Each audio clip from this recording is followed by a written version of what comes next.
Then Valley Village are like, a live cat? You found a live cat? Vicki Mendenhall and her boyfriend Chris bought this couch almost 2 weeks ago. Just a little meow, meow. The very next day, something just didn't sound right in their new home. Every time we would look, we wouldn't hear the meow.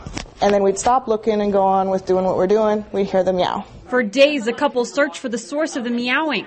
In vents, under their porch, and even the basement. I crawled underneath here, got underneath the chicken wire and went through to make sure there wasn't anybody in there. In a house filled with pets, they realized the cat cries weren't coming from one of their own.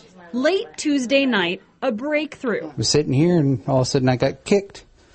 I looked down and there were no other animals around. Picking up and flipping the couch over, Vicki and Chris made a wild discovery. So I grabbed the knife and cut the corner out enough to where I could see what was going on, and sure enough, there was eyeballs staring at me.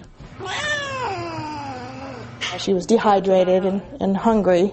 Immediately gave her food and water, and she scarfed that down. And this little lady was a source of all the meowing. Most likely 4 or 5 years old, she was trapped inside the couch